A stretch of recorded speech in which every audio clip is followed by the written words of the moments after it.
I'm Erik Newton, and this is The Together Show. We all know relationships take work, but what is that work, and how do we do it? As a former divorce lawyer, I've watched thousands of couples break up firsthand. Having seen the worst in relationships, I decided to try to help couples stay together. So on this show, we talk to real couples and find out what love really looks like. I already knew, but I wanted to get a little bit more time to plan something cool, and I wanted to be 100% sure, and I was, 99.9% sure. I didn't intend for her to find the ring and start the clock.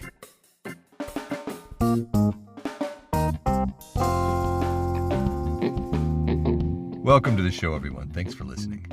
We're creating a radio program based on the podcast, and we want you to be on it. So if you have any questions about relationships, or if you'd like some advice about yours, give us a call at 415-483-5112. Again, that's 415-483-5112. We'll get right back to you, and we'd love to have you on the show. That number will also be in our show notes. Now on to the interview. Today's episode is about the personal charm guru who botched his marriage proposal. It's a very fun story, and it's one that I've been trying to record for a while, so I'm very excited to be releasing today's interview. I don't want to give away too much, so I'll let the couple introduce themselves and tell the story. With that, let's go to our interview with Jordan Harbinger and Jen Liao. We met on Twitter. Really? Yeah. That's the first time we've ever had somebody say that. It's the first time I've ever even heard anybody say that. And I don't even use Twitter. Yeah. I'm not active on Twitter. And I might have only tweeted less than 20 times. That's so, what are the odds? Yeah, the odds are so slim. Really ridiculously low. But backing up, I knew of Jordan because I was a fan of his podcast. Oh, for you'd been many listening years. to a show. Okay. Yeah, and I found out about the podcast through my brother. So I'd been listening to him for over 6 years. And I started a Twitter account thinking, everyone has Twitter. I'm going to check it out. I'll start up an account. And I was like, who do I add? Oh, I'll add Jordan. I listened to his podcast. And then I tweeted maybe a couple of times, and months went by before he retweeted me. Wait, before he responded to you or retweeted you, which are different things, of course. He retweeted me and sent me a message the same day. Now, Jordan, were you doing that just because she was somebody, just a follower, and it's the right thing to do? Yeah, so it's weird because I don't read, I'm one of those weird people that actually reads my Twitter feed, but I don't read everything that's in it. I only follow like 15 people.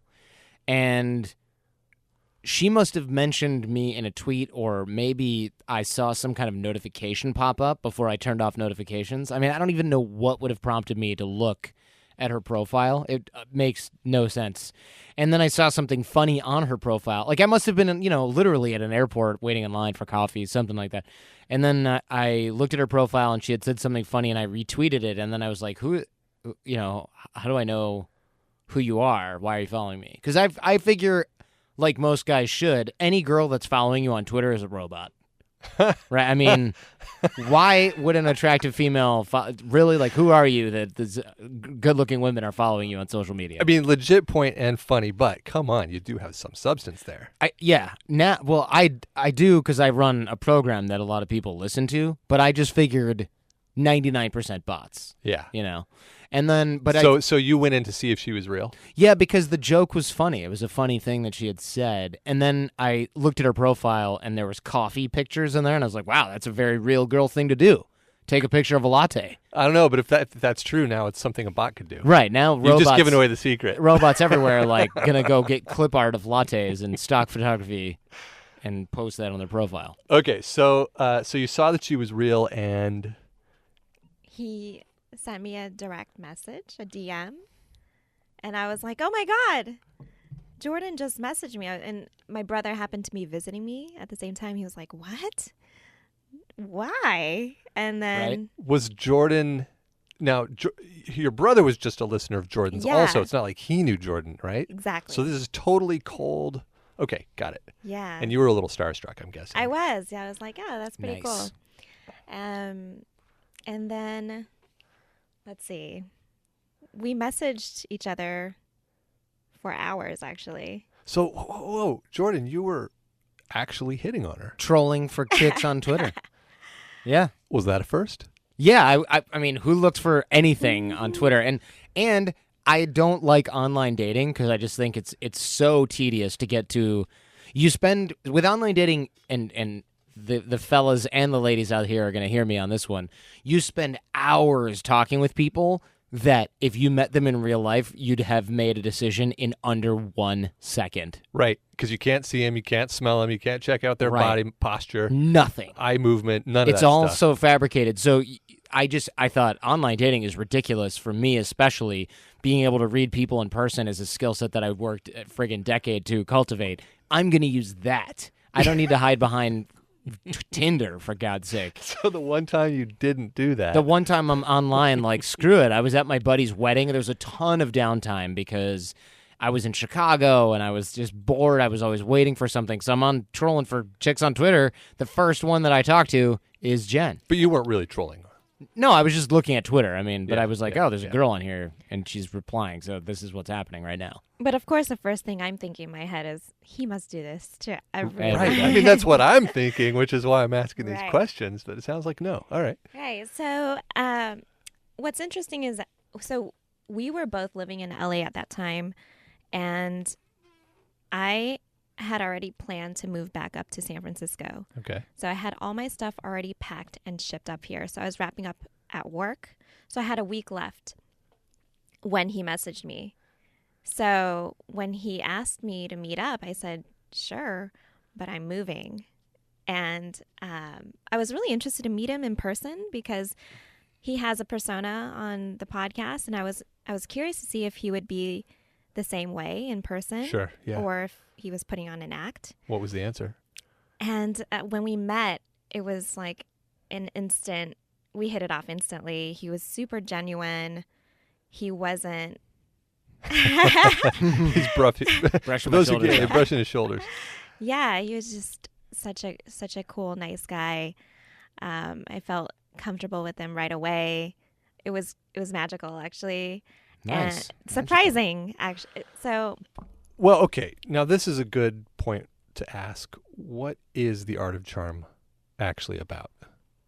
So it's about nonverbal communication, psychology, influence, persuasion, networking. I think I might have said networking twice. That's okay. No, you didn't, but Twice as that's important. that's what I thought it was about. So it would make sense that he would come across well in person, right? right. So then did you wonder to yourself, is he just using his techniques on me? Right. Okay. So I was wondering that, but it was so natural that it didn't seem like he was.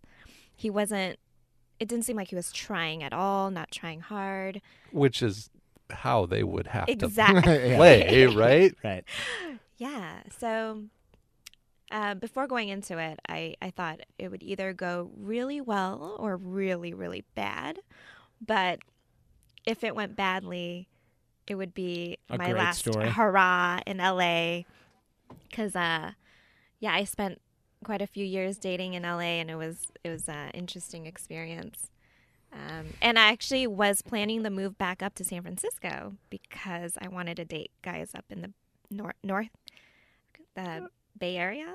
That was the whole reason you That were was the moving? whole reason. Well, her family lives up here, too. And my family lives up here, but that was kind of the main reason. That was why she knew the guys up here, or up there, up here. Now, Up here. More normal. you do realize that everybody tries to get away from men in the Bay Area because they're such juvenile little boys, right? That's what you hear from women in the Bay. I don't know if it's true or not, but this is...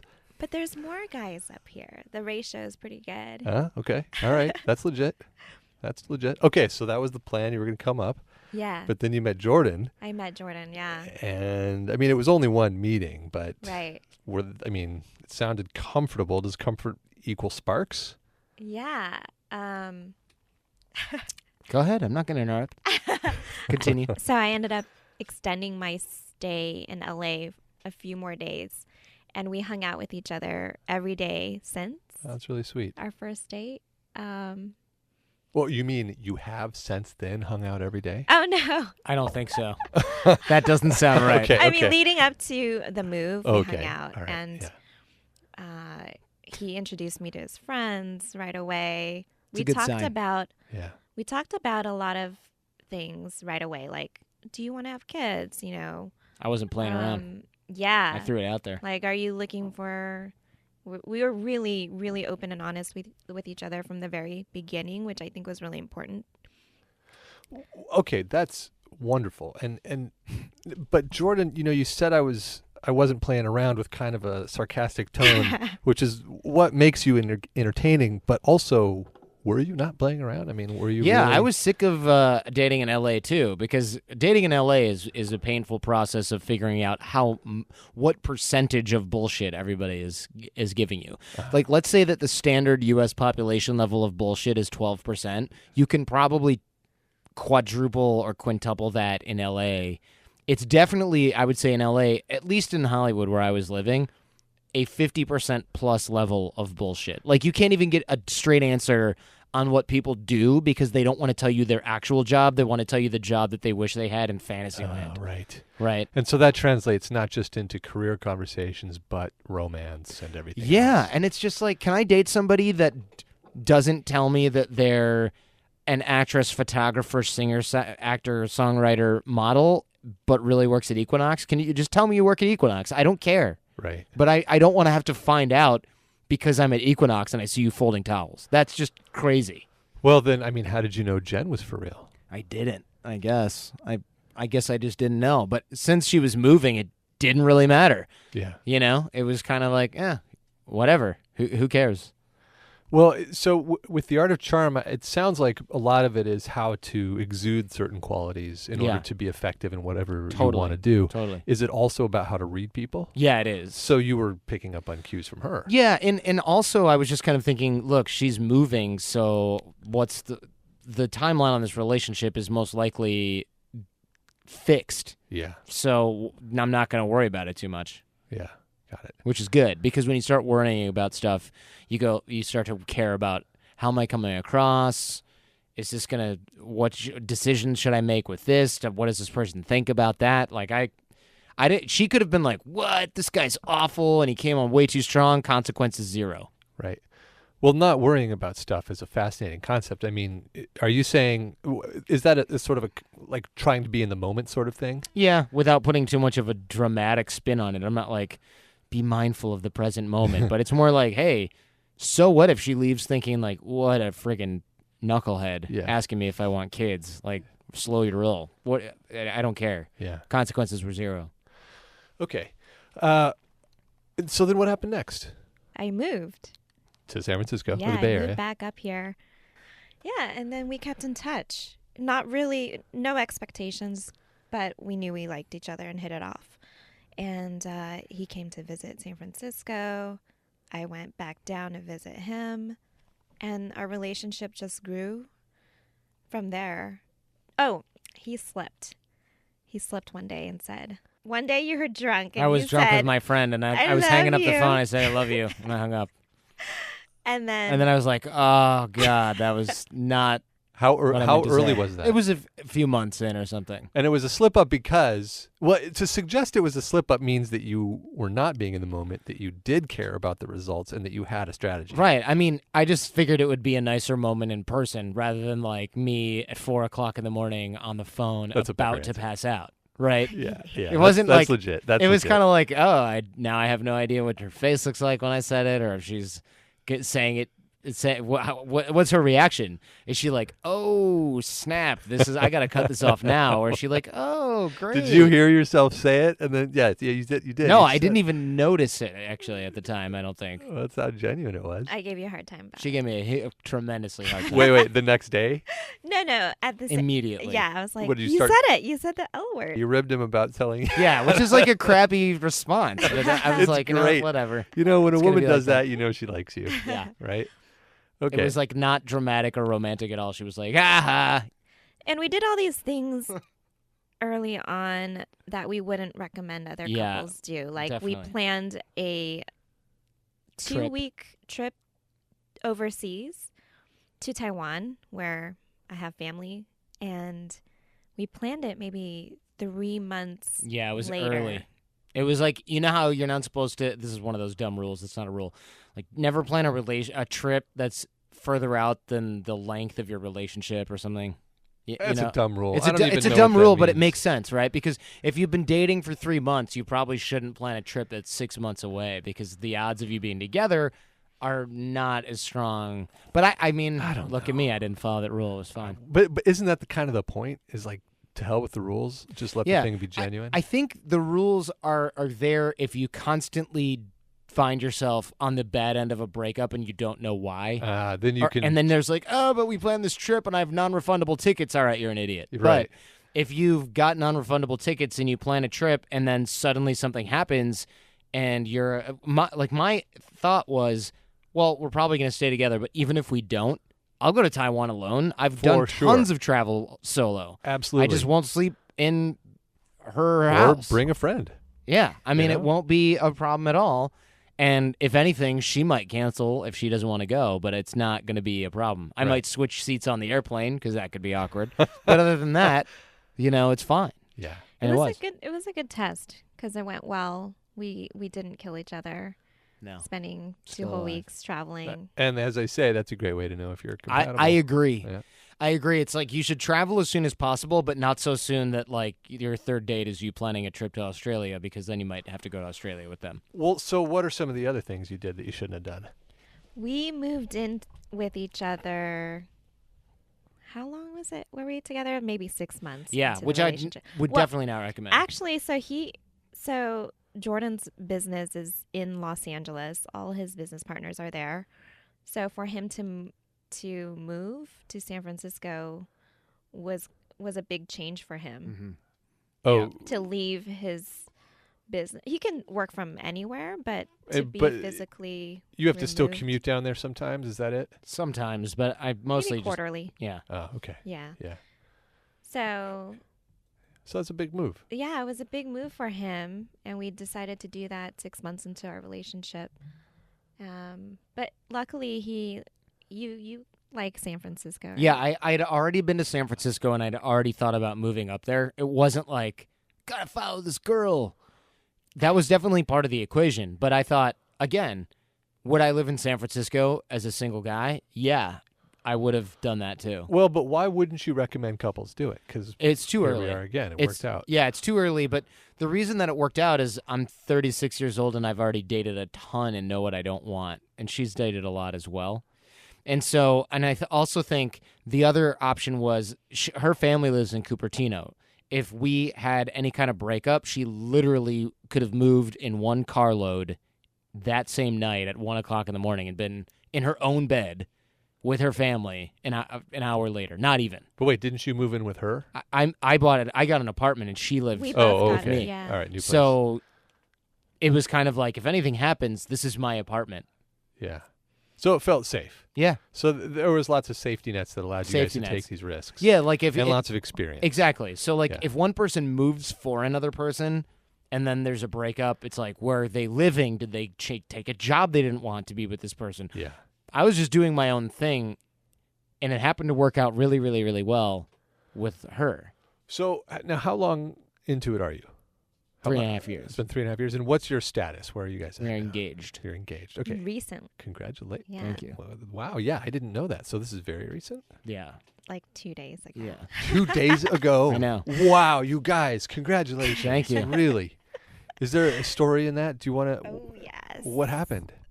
Go ahead.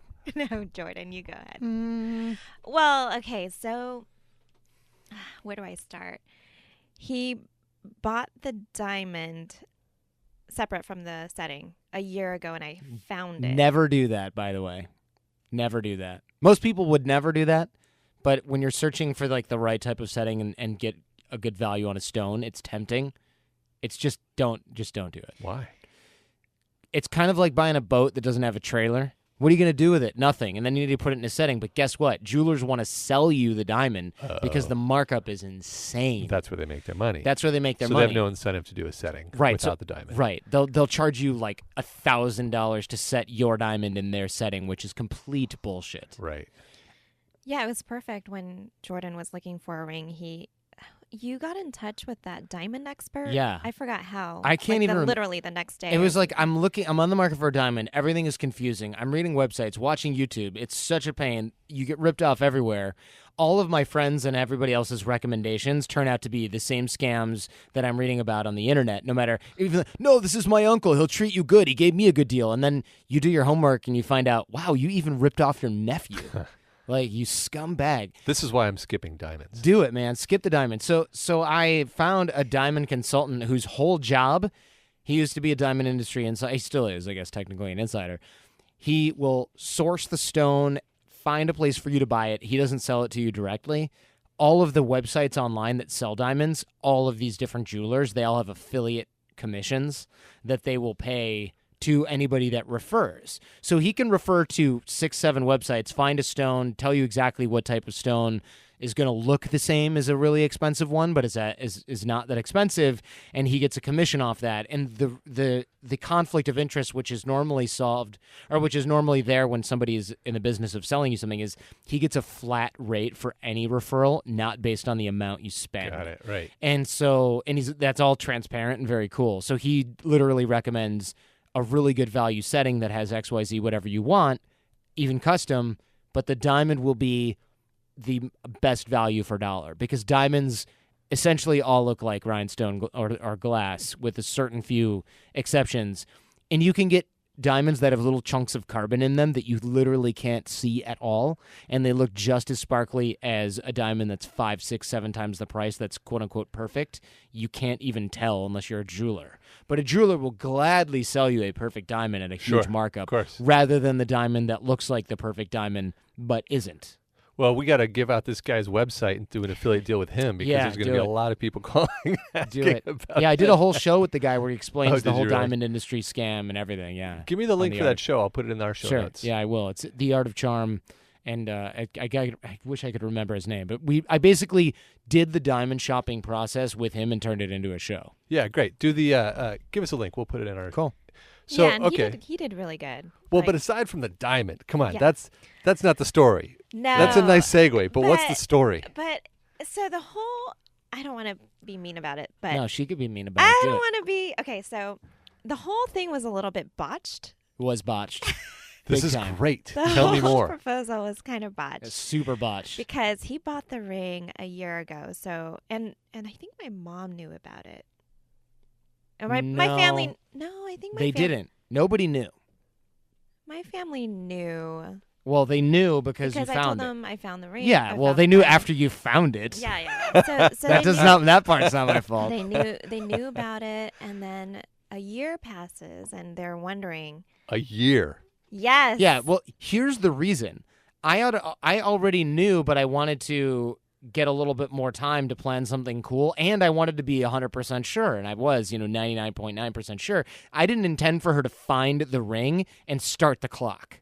Right? I intended to hang on to it for a while. The clock was probably started regardless of the ring's existence. Am I right? But it wasn't. It was only started in my head, not in her parents' head. Yeah. That's where things got out of control. Yeah, so my parents were asking me literally every other day. Yeah. So, for a year. For a year, That's it was a lot of pressure. It's so much pressure, and it is so irritating. Did you keep the secret from Jordan so he didn't know that they were asking you? No. Initially I did, and then it became an open secret. Yeah, because I actually told Jordan because I wanted Jordan to talk to my parents to reassure them, I guess. Yeah. But did you? I did. I spoke with her dad, and I mentioned to her mom, yeah, I'm planning to get married. I'm going to propose soon. Yeah, and they're like, great. I think the delay was because he wanted to plan something really elaborate and now special. The wind has been taken from my sails in many respects. Especially because I was Go ahead. Continue. Well, I thought it would be cool to do something special. Yeah, me too. So anyway. This is great. There's so much going on that's unspoken right now. I wish we had a video camera. Yeah, I don't even know where to start. So I really like this is going to sound like a tangent, but I really like escape games. Right. Oh. And one day we had a couple drinks and I was like, oh my God, you know what would be the perfect way to propose to me is to do it at an escape game. And Let me pause everything right here. If you're a woman and you have a perfect proposal idea, don't ruin it by giving it directly to the guy. I because never thought he would have thought of that idea. Yeah, thanks for giving me some credit. So guess what happened immediately after that meal? Hey guys, yeah, she already thinks I'm going to do this, so forget it. I have to come up with something else. Gone through with it. I should have just gone through with it, but then you would have thought it was your idea, which it wasn't originally. So that was immensely frustrating. I was so annoyed by that. Oh, I was so bummed. I've got to come back and unpack this, so don't let me forget, because I would be annoyed too. And I'm trying to understand why I would care so damn much. Because I can see Jen is thinking, guys, get over your egos. I love you. I just want to get married and have this nice little thing at the escape game. Exactly, yeah. But we're like, no. Amen. I have to be the best possible engager that there is. This has to be the most memorable thing. And I want to dissect why in a moment. So, but before I do, Jen, continue with the story, please. So, months and months passed after that incident, and still nothing happened. Except my mom's. Yeah. My mom's asking. Going crazy. My friends are asking what's going on. And every time we go on a trip, they're all excited for the possibility that he's going to propose. And then nothing. And then nothing. And then what happened? We recently went to New York. Actually, 2 weeks ago. Actually, no. We just got back. And 1 week ago. how did we have this conversation? Oh, you're skipping a lot of stuff. But go ahead. Wait, what am I skipping? Don't worry, I'll get a chance to talk soon, I'm sure. So we talk about maybe we should just get my parents off my back. Yeah. And do very romantic, right? And do a simple proposal. And so once we got back from New York, I was checking emails at home, and Nailed he the asked moment. me. Well, actually, you didn't even ask. You just handed me the ring. That is not exactly true. Well, you mumbled something, and then and I was like, oh my "Thanks." God, that's really funny. This is so good. Thanks. It's funny the memory that we both have of this moment is completely different. And I do love the ring. But thanks for that. You didn't have anything prepared to say to me. You did kneel down on one knee, but you didn't ask. You mumbled something. Yeah. Oh, you said, life changes, babes. Well, that was what I said in the beginning. Yeah. As a joke. Yeah. So the reason that this sounds so awful is because I had intended to do different plans. She got sick for two of the plans, and the one plan she had ruined by guessing what it was. And then I had another plan with a bunch of friends involved where I had gotten a fever and I was sick for about 5 days and just literally couldn't do it. So this time I decided, we decided in New York to get the parents done and go like plan, and then so we'd have like an administrative one and then a real one later. And I didn't want to do something where it was like, I wanted to make it as plain Jane as possible, where it was like, look, we're engaged now, but like I'll do the cool thing later. So I didn't want to half-ass it. I wanted to no-ass it, right? So there was like no mistaking that wasn't the moment that was happening. But in the meantime, I was going absolutely crazy hearing about how her parents asked her every day. It was so irritating, and there was so much pressure that she was upset too. So I was like, my quest to not be disappointing has already resulted in a ton of disappointment. I'm no longer even concerned about making this like swoop nail it. I just want it to end. Like I just want this painful like deliberation with her parents to end. Yeah, to give a little perspective, my mom already ordered a custom dress to wear to our future wedding. Yeah, before we even proposed. I've always told Jordan I'm in no rush. Like I don't think right, I don't which have I a believed. timeline at all. Which Yeah, I I really am in no rush. But with my parents breathing down my neck, it was getting to be a little bit too much. So we had this conversation, and I did understand that this was going to be a simple proposal. She just didn't realize how I simple didn't realize it was gonna that it was going to be that simple. Mhm. Because, I mean, the only issue with that is I would have liked to kind of think back on that moment with kind of like an emotional feeling. There's an emotion There there, was- all right. But yeah, because my friends were asking me like, "Oh, so how do you feel?" And I was like, "Normal." Yeah. Yeah. Yeah. So I'm actually a little bit angry about it because I resent like the whole situation, and I feel cheated out of doing it in a cool way for various reasons. But now we have a story. I think the story is terrible. Actually, I'm not happy about it. But as long as she's happy, I'm fine. Well, you could do it right now. I mean, this Yeah. would be the first proposal on a podcast. I appreciate. I would say the same thing in your shoes, but I don't think that that will happen here. She doesn't even have the ring today. Oh, well, it's because I was doing woodworking. Yeah, she We was can woodworking. come up with a ring. I guarantee you. Now, so We've got paper clips. So I have other stuff that I feel like will be more interesting, but the good side of this is the pressure's off for the whole big shebang. Yeah. So now I can make that more of a celebration of Yeah. engagement Yeah. and make it really cool and fun, and there's no timeline. Whereas before it was like every time we had so much travel and every time we had like an obligation, it was just like, oh, this is so. There's just no time for this. And it was made more complex by the fact that I had planned to.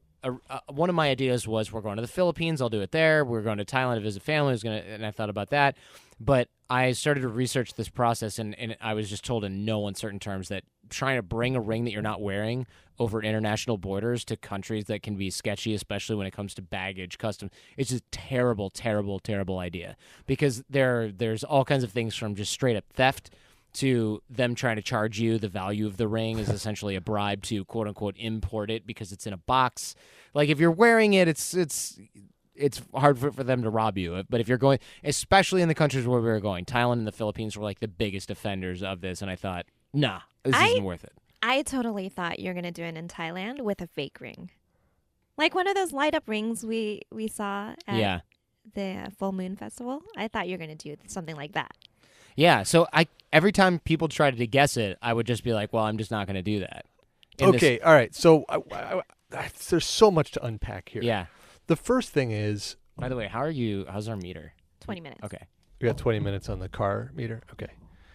All right. The first question I want to unpack is why is it so important to do an original thing that's noteworthy? What's the drive Because you behind that? want to give somebody... You want to nail the moment and make it really cool and special. And I've been worried about disappointing her for like the whole time. And ironically, that's exactly what happened. And I do feel so bad. I don't find it to be that, like, in the grand scheme of things, there's so much more important things in our relationship that a botched proposal isn't really a big deal. However, I'm disappointed in it. So that's, and also I think she's just saying that. Well, the disappointment that you're expressing, it's obvious. Your tone's a little sarcastic. Yeah. You're kind of angry. I'm a little bit, yeah. At the same time, you love her, and so you don't kind of know where to point the anger. You know that I'm not even you're responsible, but yeah, I'm not even necessarily angry at her. I think some of the things that we were doing with the whole like trying to guess it was irritating, but I understand why she did that.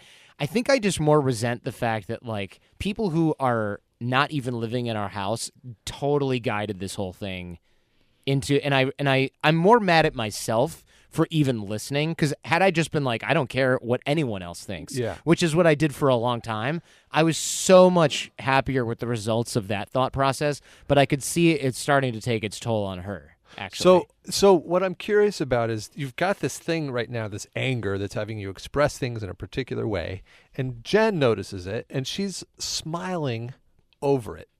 You know what I mean by it's that? Like a metaphor for the whole relationship. Is it? I think so. That's Probably. what I want to understand, because she's making the best of it. She's smiling. She loves you. Yeah. Despite. I don't know that it's a despite. But it's almost like when I look at Jen, when I look at you and I see you smiling over his upset about this, I see you almost, it's almost as if you're wondering, why is he upset? I don't know if I understand the upset because we're good and I love him. I could just be projecting that on you, but there's something going on for you, Jen. And then there's this whole other experience that Jordan's having.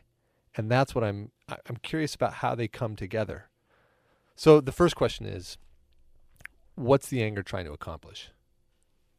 Nothing. I think the annoyance on my part is just having gone to such extreme lengths to avoid disappointing her, and having that probably happen at some level, and disappointing myself because I knew I shouldn't have listened to any of that stuff, and over time it just wore away at me. Yeah. And now I'm like, yep, I regret it. I knew that was going to happen, so I'm kicking myself. And to what end? Does it teach you something? Does No. it keep you from doing something again in the there's future? nothing like productive about it at all. But it's happening though, so it must be accomplishing something. I mean, you're unconscious. I don't doing think it I don't for a think reason. I don't think emotions are generally I don't think emotions generally accomplish anything important or even productive at all. Okay. Generally, I think they're relics of constructs in our subconscious mind. I don't think they're effective. Like, I don't think my subconscious is trying to like work something out. Yeah. Okay. You know? So your relationship to the anger is that this is just something that's here for now, and it'll pass. It is Yeah. what it is. It doesn't mean anything. Yeah, and We don't need to pay much attention to it. yeah, and the story will hopefully evolve over time. That and hopefully it'll seem like it doesn't matter as much as it does now because it's so fresh. Like it's like. And is there a part of you that also thinks it's kind of funny? Oh, yeah, I think it's kind of stupid and ironic that this is something I've put so much thought and effort into that people, like all my friends are like, oh, man, you're going to be so good at planning something like this. And it turned out to be completely and utterly terrible. Yeah, okay. And Jen, all right, so do you have the same relationship to the emotional state that he happens to be in as he does? That it's just a relic of his unconscious, it doesn't really mean anything? Or is there a part of you that's a little bit worried? No, like for me, I don't think it's a big deal at all in the end. And he actually has a follow-up proposal planned. I do. And I did before as well. And oh, go ahead. No, I just think it's so funny. I don't know if anyone has ever done, I don't know. You already I know what never it is? hear of anyone doing Oh, no. a real proposal after the fake proposal. Yeah. And I have tons of friends that have done similar things like Really? that. Yeah. Yeah. Yeah, so I'm excited. That's why I thought it might even be okay in the first place. Like, look, we'll tell your parents. Like, our talk in New York was, look, we'll just get engaged when we get back. You'll tell your parents we're engaged. You can start wearing the ring. That's why I was like, this isn't even a proposal. This is administrative. This is like the wedding license. Yeah. As opposed to the wedding. Okay, now Jen, the question I have for you is why is it important to have this moment have a particular emotional component to it? Because it's supposed to be something that happens once in your life. Yeah. Although I guess in my case, You're getting like not 5 quite. now. You're getting 5, and they're coming at completely random times. 5 and counting. 5.5. Yeah, I've always imagined it to be a really emotional time. And it was completely different from what I... But Yeah. isn't that how everything is? Right. I mean, isn't that how everything is? Yeah, We imagine one thing and then it's another thing. Right? exactly. Yeah. So, And I mean, I'm only pointing to that because it sounds like it's one of Jordan's core philosophies that things are what they are and be with them. And, you don't want to get too woo and spiritual about it, but, in a really practical way, it seems like that's at the core of what you believe and teach. Maybe. I mean, that it's possibly there. I'm sure we could come to meet in an agreement on that. I think for me, it was just like, I just felt so bad that she felt bad that I would just wanted to make it stop. Yeah. Right. And I'm trying to understand why she felt bad. yeah, initially I was a little bit disappointed, but then after it processed, I'm like, okay, wait, this is just the administrative whatever, and then I got over it. But I think Jordan felt bad that I felt bad at all. Yeah, I did. And now I'm second guessing like everything now because now I'm like, crap. Well, like all these plans sound terrible now. You know, they all sound really mediocre. You now. should just do, as you said, every single one of the ideas. And from now on, everything cool you do should also be an engagement. Yeah, I agree. For the rest of your lives. I'm just gonna like repropose every time something awesome happens, like it was a plan. Get down on your knee, like right now. If only you brought your ring, Jen. So, all right. So now you guys are about 3 years in, and that usually means that the honeymoon phase is wearing off a little bit. Would you say that's happened to the two of you? Yeah. Yeah, so we work together as well. And so we're together a lot. Yeah. When would you say that honeymoon phase ended? I don't even know. Yeah, I can't really. I don't know. 6 to 8 months, year. Yeah. Probably not a year. It was I don't know. It was 4 to 6 months, I think, is pretty standard. I don't know. I don't have like a memory of the exact, oh, now your veneer is worn off. Like, I don't have that. And Yeah. have you guys run into any big challenges? I asked this for a specific reason. You know, Not really. I don't think so. we usually don't interview newer couples because, you know, no offense to those newer couples who may be listening, but their stories are not that interesting because they haven't had any Oh, there's been like challenges no that they've real had to face, adversity. Yeah. you know? And Shar always asks me, well, what's the difference between a long-term couple and a short-term couple or a baby couple and a real couple? And my answer is that it has nothing to do with time. It has to do with what you've faced and gotten through. And so I'm curious on that score. I mean, there's been little things that she's helped me get better with, like staying upbeat, positive, not letting stress get to me, and stuff like that. But I can't recall, like, this is a turning, pivotal moment because it was such a bad thing that happened. I don't know. Do you have anything like that? Yeah, I'm trying to think because I feel like we've been through a lot. Yeah, but I don't remember anything is very detailed, like where we were like, Did you ever think you were going to break? no. No. Do you ever feel deeply distant from one another? Not really, No. no. Yeah, I mean, one scary moment was when we first decided to start working with each other. Oh, yeah, right. Because Yeah. everybody told us not to do that. Don't hire your good friends. It's going to ruin your relationship. It's going to be awful. Here's 5 horror stories of things that happened to my friends and I when this happened, when I hired my wife, whatever. Tons of no, universally was not recommended. And yet, Universally. I was in a rock and a hard place. I had to fire one assistant, and then I kept trying to replace her, and it was just impossible. Everybody that I'd hired was just not a good fit, and I was running behind on a lot of things. I mean, I was letting these tasks pile up. I was going crazy, and she was helping out a little, and she was doing a really good job. And then after a few weeks, she had been commuting, and she didn't really like the people that she worked with, and the commute was rough, and and I was like, you hate your job, and I need you to do the job that you like doing, which is helping me. Why do we not do this? And then everyone's like, don't do it. And I said, okay, let's make it temporary so that if you do have to go, it's already been part of the plan. And that worked out really well. It's not temporary. So it's been a year and a half now Yeah. since we started working together. but what was the scary thing that happened? Just thinking, like, what if we ruin our relationship Right. and then I have no girlfriend and no assistant? Yeah. Then I'm screwed. Okay, so then let me ask this question another way, which is, you guys do realize that big challenges are coming, right? Yeah, it's only a matter of time, yeah. Yeah. And what have you put in place to be prepared for those moments? So one of the rules that I put in place really early, we put in place, I should say, but I came up with, was taking breakups off the table, because so many couples, the dramatic couples that you know, Yeah. they're always breaking up and getting back together. It's like, we're broken up. I need sympathy. And then the next day it's like, oh, yeah, we're not broken up. Or Eh. threatening it. Yeah, or they're threatening it.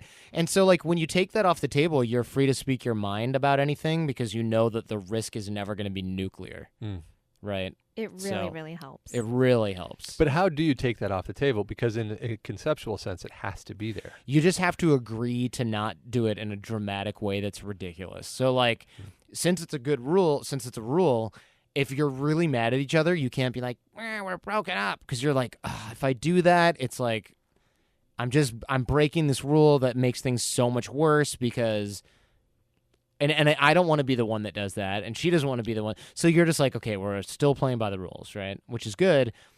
Yeah, conceptually it has to be there. Like if someone's like, hey, I emptied your bank account, well, I'm not threatening to break up with you. I'm actually doing it, and I'm also calling the police. But like if you are just going to threaten to do it, it has to be real, and nobody really wanted to do that, so nobody did it. Yeah, I think it's a maturity thing. You have to be able to follow the rule if you're going to make it. I also think another thing that helps us is whenever there is an issue, we talk about it right then and there. We don't sit on it.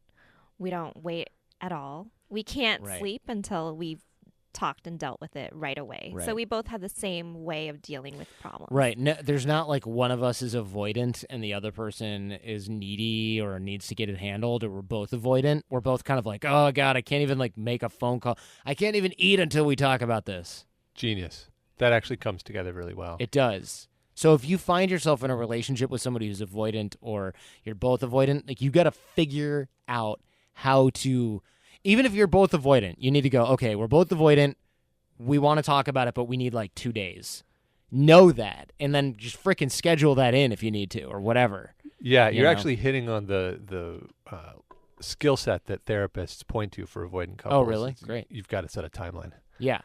I agree. For both parties. So for people who really want to get it handled right away, it's the hardest thing is, crap, but I've got a phone call to make. All right, don't go anywhere. In 20 minutes, we're hashing this out. You have to. Otherwise, you're going to, it's just, because once it gets in someone's head, it's like the worst. It's fertile ground for drama. So turning to a new topic, Jen, Jordan, let me ask you first. How much crossover between the whole pickup universe do you have with what you teach? And pretty much zero. A lot of the audience tends to be similar, although 30 to 50% of our clients are married or in relationships. And a lot of our fans of the show and everything are female. A lot of the people that come through coaching are female. So the pickup guys are generally, like, their motto is kind of like, do and say whatever needs to be done to influence somebody to sleep with you. Whereas our thing is, don't worry about influencing other people until you figure out how to work on yourself. And we'll teach both of those skill sets, all of those skill sets, right? So the immature guys that tend to seek the pickup stuff or prefer that, they don't really have the same mindset of coming in, because the pickup artist guy's mindset in large part is get other people to do what I want by pretending to be a certain way. Our thing is become a certain way, and a lot of the things that you want they will eventually happen. And this isn't like woo-woo spirituality. This is, you are fundamentally, objectively more attractive when you don't do drama, you're in good shape, your life is in a direction that gives you purpose, and you're happy because of it. That is objectively more attractive to healthy people. So instead of trying to get high-quality women in your life by pretending to be a cool guy who's got a cool job with a cool story, you can just become a person that's desirable to high-quality people who don't want to keep dating losers. So, right? And now another component of pickup is NLP, right? Right. And is there some of that in your work? Not really. I think NLP has things that are beneficial for people, but in large part, it's a pseudoscience. And the stuff that's great, don't get me wrong, I don't want to discredit NLP. I think there's plenty of stuff there. The way that these seduction guys like to use it is not even real NLP. It's like this weird video game version of NLP. Like self-respecting NLP instructors and teachers, I've taken those classes. They laugh at all of the ways these seduction guys try to use NLP because it's like not even how it works. Right. It's like they read a book on it and they're like, oh yeah, NLP for picking up chicks, and it's like, hey bro, nice YouTube version of NLP, but this isn't real. So the way the work translates into your lives, it sounds like, is it's a way of transparently communicating what your intention is and then setting up a world that supports that. Yeah, maybe. I mean, for me, trying to get other people to do something usually has more to do with me than it does with them. Not that negotiation and influence and persuasion don't have a place, but usually your problems in your life can be fixed by working on yourself, not working on getting everybody else to accept something about you. And Jen, how does his work impact your life?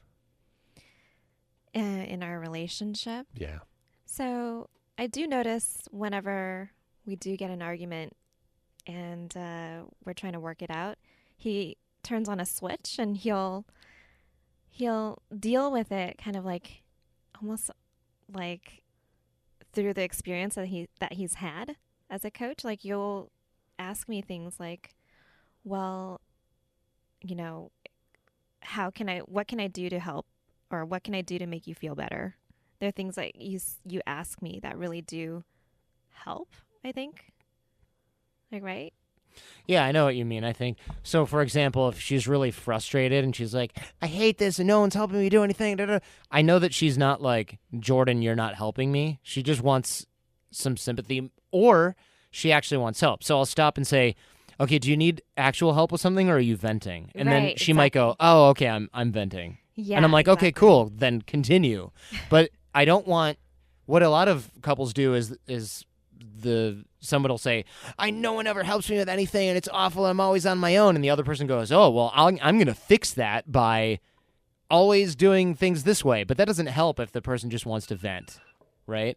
It doesn't help to fix the problem if somebody just wants to vent. It actually could make it worse, because then it's like, no, you're not even listening, right?